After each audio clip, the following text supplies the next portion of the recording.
ನಮಸ್ಕಾರ ಎಲ್ರಿಗೂ, ನಾನು ರೂಪಾ. ಇವತ್ತಿನ ವಿಡಿಯೋದಲ್ಲಿ ನೆನೆಸಿದ ಹೆಸರು ಕಾಳು ಪಲ್ಯ ಹೇಗೆ ಮಾಡೋದು ಅಂತ ನೋಡ್ಕೊಂಡು ಬರೋಣ. ಮೊದಲಿಗೆ ನಾನು 2 ಈರುಳ್ಳಿ ಕಟ್ ಮಾಡಿ ಇಟ್ಕೊಂಡಿದ್ದೀನಿ, ಹಸಿಮೆಣಸಿನಕಾಯಿ ಕಟ್ ಮಾಡಿ ಇಟ್ಕೊಂಡಿದ್ದೀನಿ, ಸಬ್ಬಕ್ಕಿ ಸೊಪ್ಪನ್ನ ಕಟ್ ಮಾಡಿ ಇಟ್ಕೊಂಡಿದ್ದೀನಿ, ಕೊತ್ತಂಬರಿ ಸೊಪ್ಪು ಕಟ್ ಮಾಡಿ ಇಟ್ಕೊಂಡಿದ್ದೀನಿ. ಹೆಸರು ಕಾಳನ್ನ ಒಂದು ನೈಟು ನೆನೆಸಿಟ್ಕೊಂಡಿದ್ದೀನಿ.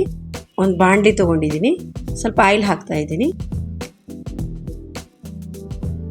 ಆಯಿಲ್ ಬಿಸಿ ಆದಮೇಲೆ ಸಾಸಿವೆ, ಜೀರಿಗೆ, ಈರುಳ್ಳಿ ಹಾಕ್ತಾಯಿದ್ದೀನಿ.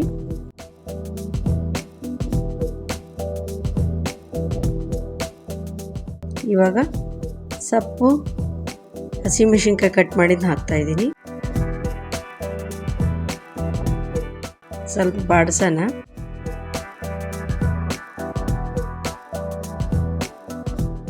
ಸ್ವಲ್ಪ ರುಚಿಗೆ ತಕ್ಕಷ್ಟು ಉಪ್ಪು ಹಾಕ್ತಾಯಿದ್ದೀನಿ.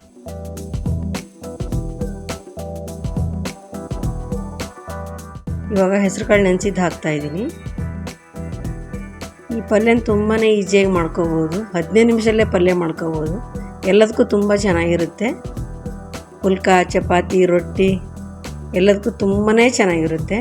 ಟೈಮು ಜಾಸ್ತಿ ತೊಗೊಳ್ಳಲ್ಲ. ಕೊತ್ತಂಬರಿ ಸೊಪ್ಪು ಹಾಕ್ತಾಯಿದ್ದೀನಿ.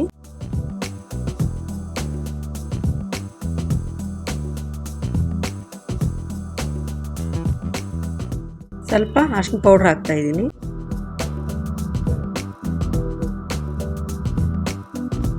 ಸ್ವಲ್ಪ ಬೆಲ್ಲ ಹಾಕಿದೆ. ಸ್ವಲ್ಪ ಮನೆಯಲ್ಲೇ ಮಾಡಿರ್ತಕ್ಕಂಥ ಸಾಂಬಾರು ಪೌಡ್ರ್ ಹಾಕ್ತಾಯಿದ್ದೀನಿ.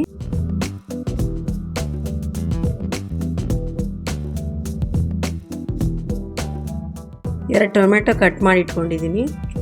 ಇವಾಗ ಮಿಕ್ಸಿ ಮಾಡ್ಕೊಂಡು ಬರೋಣ.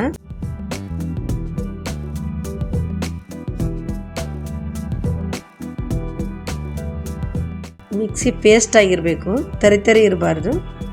ಪಲ್ಯ 2 ಕುದಿ ಬೇಯಬೇಕು. ಹಸಿ ಕಾಳಾದ್ರಿಂದ ಜಾಸ್ತಿ ಸ್ವಲ್ಪ ಬೇಯಬೇಕು. ಹೆಚ್ಚಿಗೆ ಬೇಯಿಸೋಕೆ ಹೋಗಬೇಡಿ, ಟೇಸ್ಟ್ ಇರಲ್ಲ. ಅರ್ಧ ಬೇಂದರೆ ಸಾಕು, 2 ಕುದಿ ಬೇಂದರೆ ಸಾಕು. ತುಂಬಾ ಚೆನ್ನಾಗಿರುತ್ತೆ. ನೀವು ಟ್ರೈ ಮಾಡಿ. Thank you.